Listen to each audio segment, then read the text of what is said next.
When I was a younger artist, it was often recommended that we go to a bigger city to try to build upon what we're doing. With the internet today, is it really that important? We're going to talk about that and much more, so stick around.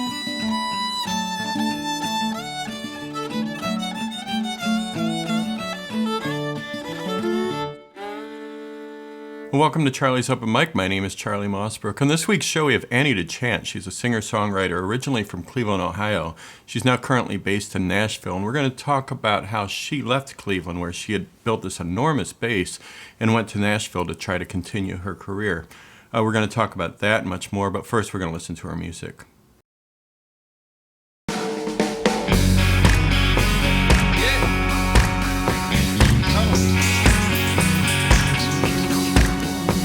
I can't pretend that I'm the one who has been put upon. I can't pretend that I am not to blame for measuring the state of things by how it's treating me, believing we're treated all the same. I was thinking that our history had nothing to do with me. I wasn't there, no blood is on my hands. But if I tremble at the cross of Jesus, then the words I can't breathe mean I gotta understand. Are you ready? Yes, I'm ready. Are you ready? Yes, I'm ready. Hey, what kind of change am I? What kind of change are you? Come on, listen to our brothers, love our sisters, love each other. The call ain't nothing new. What kind of change are you?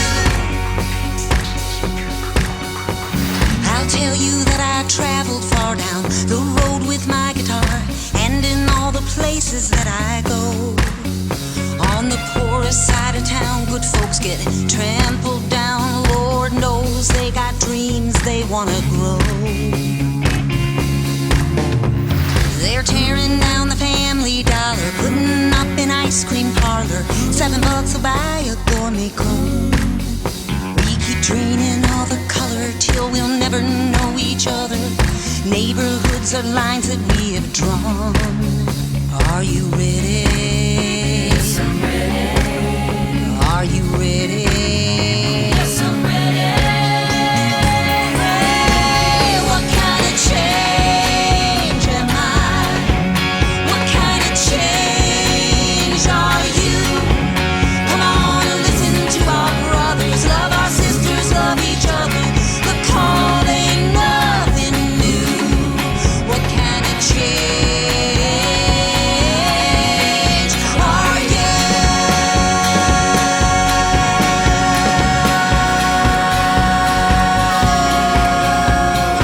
Here's where we begin. Oh, love wins. Are you ready? Yes, I'm ready. Are you ready? Yes, I'm ready. Hey, what kind of change am I? What kind of change are you? Come on, listen to our brothers, love our sisters, love each other. The call ain't nothing new. What kind of change? What kind of change? What kind of change? What kind of change? What kind of change are you?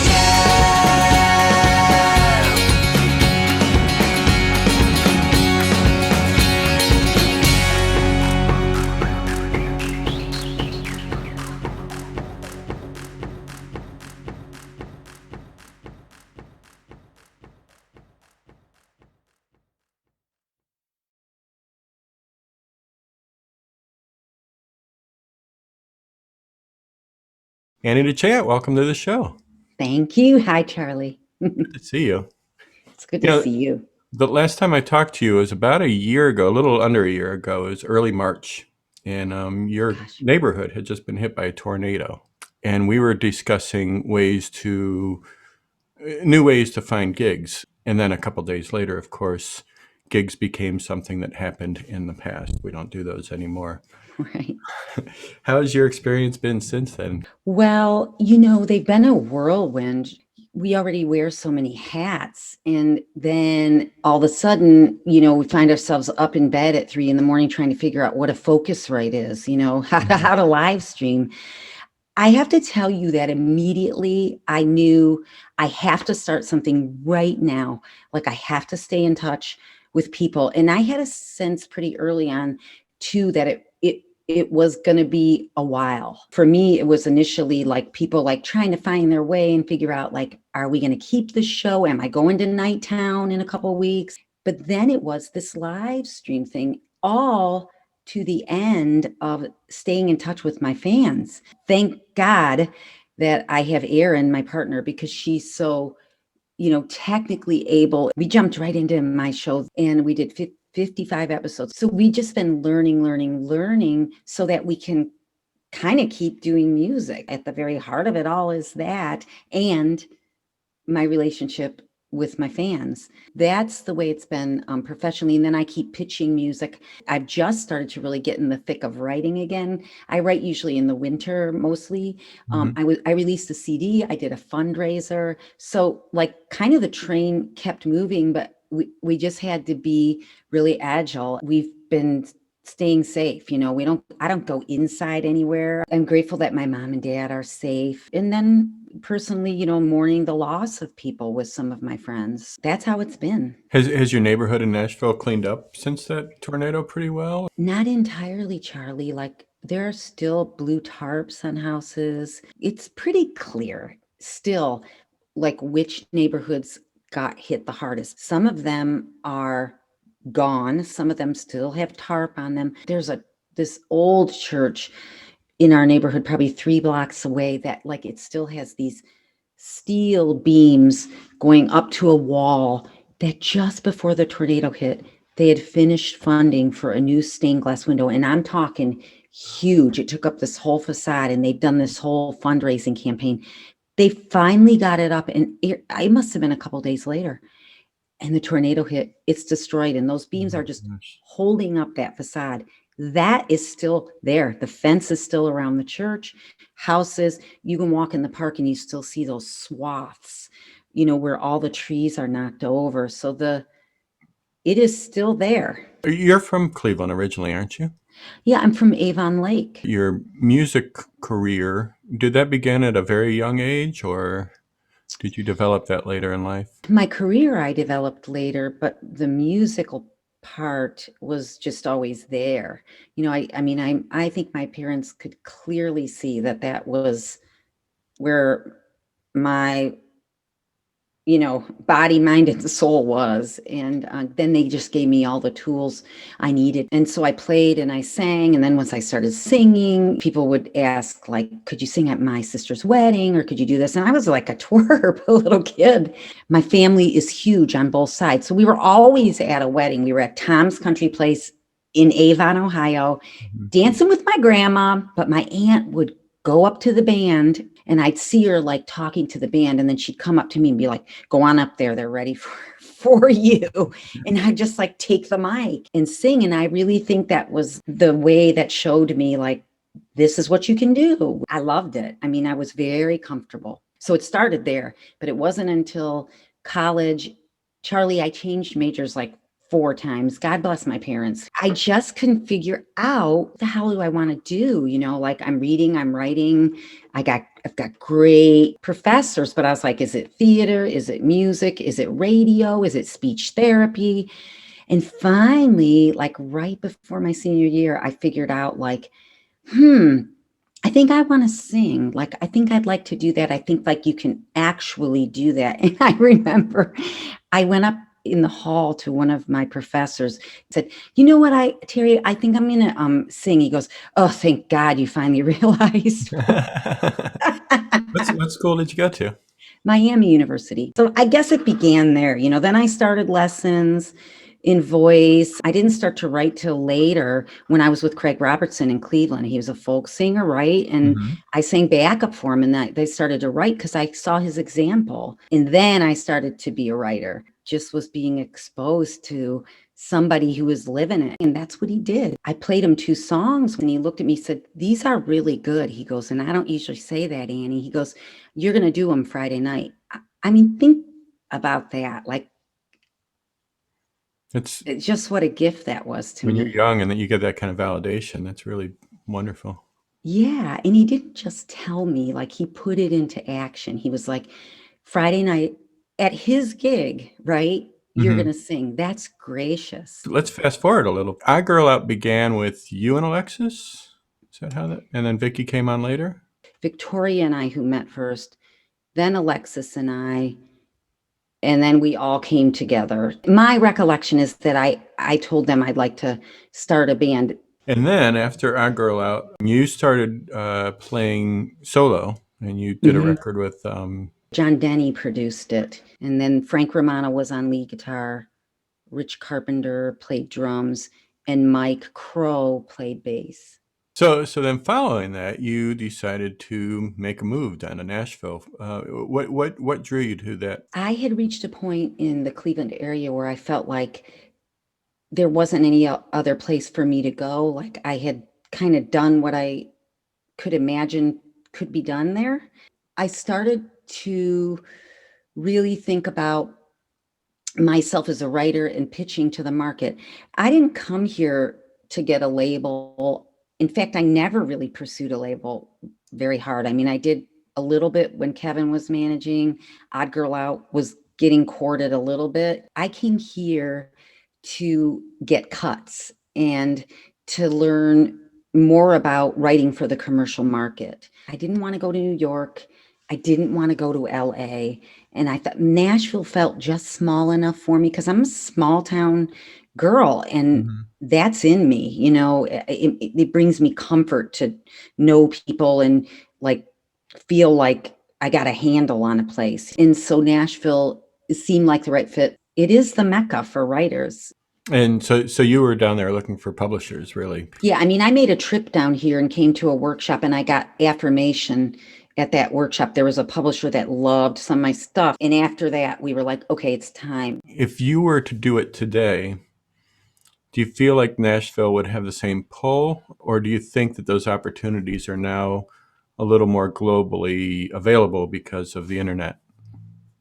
Or do you think it's still important to be in that Mecca? I think it's important to be in a Mecca Okay. of music. I mean, if you want to be a great athlete, you go to where there are great athletes. Mhm. You climb up, through the ranks, and it depends on what you want to do. But if you want to write for the market, you should probably go where the market is and where you can throw a stone and hit a songwriter or a great guitarist or anybody in music. You rise with it. I had people telling me, you got to go here or there. And I'm like, I'm not going to New York City. And I don't think that I should have any sooner than I did. I believe that the way things have gone with me, because I've always tried, have worked out as they should. If I would meet a young person and I thought, and they said to me, I want to write for the market, I'd say, then get your ass to Nashville or go to LA or New York, find a way. If I wanted to go to a workshop tomorrow, well, maybe not with the pandemic, but probably I could online. It's all here for the taking, for the learning. So tell me about that video. That there's a few people I recognize. There's Carlos Johns, who we had on the show 2 weeks ago. Is it David G. Smith? Yeah, that's my buddy. And it was a really powerful video, and it inspired me to do the song that I'm closing the show with, which is Woody Guthrie's "This Land Is Your Land." Oh, good. But tell me about that song. When George Floyd was murdered, it was like I was sort of like scrambling in my mind to understand like what I should do. I felt like, I know who I am and I know how lucky I am and I know, about inequity in our country, but I don't know it. That's what occurred to me after it happened. And I got together with my buddy Fry Gilliard, who's he's done civil rights writing his whole career and he's brilliant. So I was like, I got to write this song. And, what kind of change am I? What kind of change are you? Come on, listen to our brothers, love our sisters, love each other. The call ain't nothing new. What kind of change are you? but it was the verses that sort of were driving me nuts, like as to what to say. And I start, acknowledging that I can't pretend, that I'm the one who's been put upon here. And I can't pretend I'm not to blame. And I was trying to figure out, like, how am I not to blame? 'Cause if I tremble at the cross of Jesus, then the words "I can't breathe" mean I got to understand. If I say I feel something about something that happened 2,000 years ago, then I have to feel now. So I finished Change. We do the video. My beautiful friends from all over send in their videos singing along with me. And the second verse is driving me nuts. And we've recorded it and we've released the video. From the start, it was my experience in the second verse, Charlie, which was, "I'll tell you that I traveled far down the road with my guitar, and in every city that I go, the poorest part of town is always black or brown, and there ain't no one there I would ever know." That was my personal experience. And we were talking about Chicago earlier. Well, it was in Chicago that I took a wrong turn one day, and I ended up in a pretty scary neighborhood to me. And so that was my experience. But in traveling as a performer, in every city I go, the poorest part of town always seems to be of color. I know in the rural areas, though, that there are plenty of poor people. It's not apples to apples, but I just felt like in that second verse that I hadn't addressed rural white America. I went back because there was a publisher here in town. I get a call from my friend Ann Candela, who pitches my songs for me. She said, "Jeff has just picked this up. He wants to pitch it. He wants to pitch it to Garth Brooks." Well, it's still bugging me, the second verse, because I just felt like there's a group of people that are going to feel left out. And it's not always necessary that everybody's included, but it was bugging me. So I rewrote the second verse. And I said, "I'll tell you that I traveled far down the road with my guitar, and in all the places that I go, on the poorest side of town, good folks get trampled down. Lord knows their dreams they want to grow." I changed it to that. And then I'm like, call up Jeff and say, "I see that Dolly Parton's looking and she wants to say something." And, Dolly's very outspoken. She's sure of herself, and she can be. She can say what she thinks. She knows how to do it too without hurting people. But I said, it's ready. And I knew that this second verse, she knew very well. She has a charity that she does. She gives books to children. She's the book lady to a lot of kids. That's how they know Dolly Parton. She knows, and she was in this group of people that suffer in our rural areas. So that's how this song changed. And so you're going to hear the new version. But those are the kind of changes that I make sometimes, that I think it's a nice glimpse into what goes on here in Music City. For me, I'm always thinking, like, how am I reaching out to people, and how many people am I reaching out to? And I want to include people. I don't want to exclude anybody.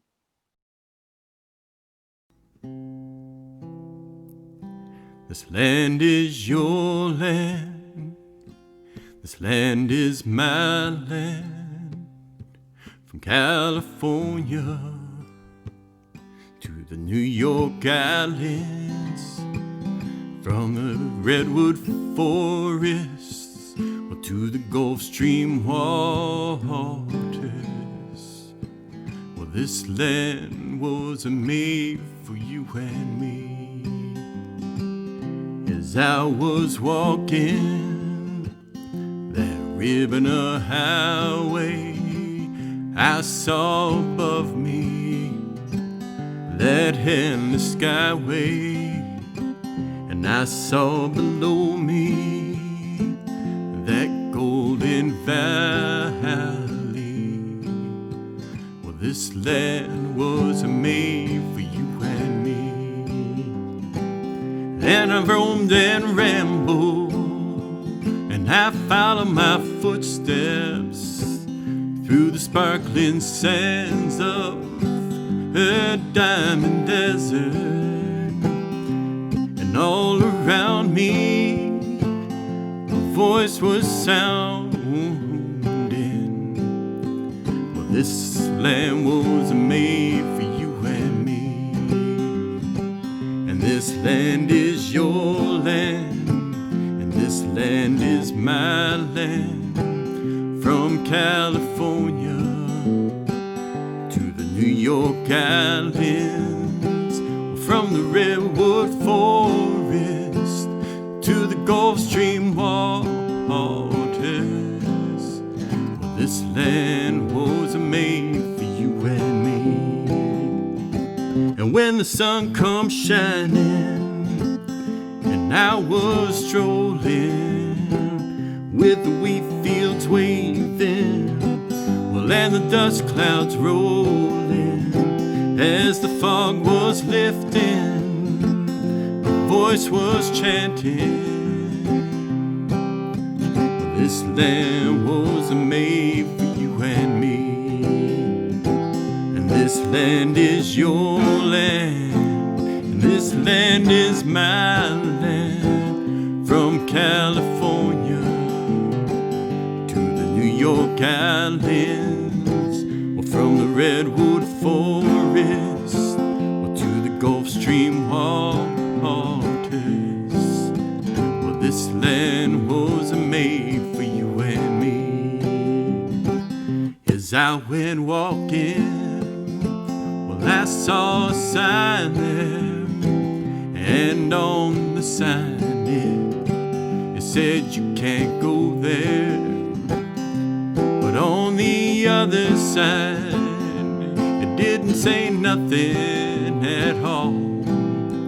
And that side was made for you and me.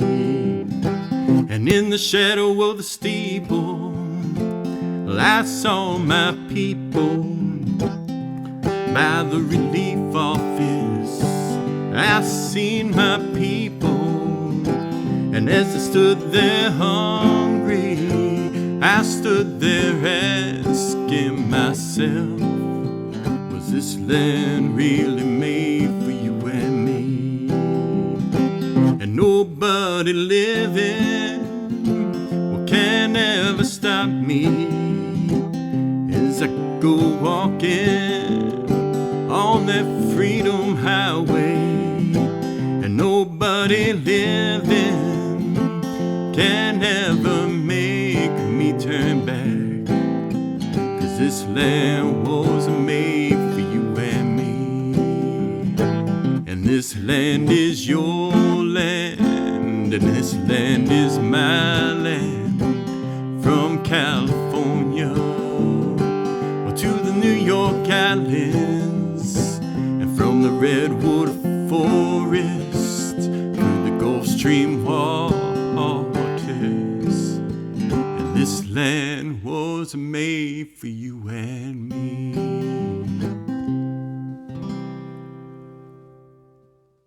Hey, thanks for watching Charlie's Open Mic this week, and thank you to Annie DeChant for sitting down and talking to me and sharing a little music.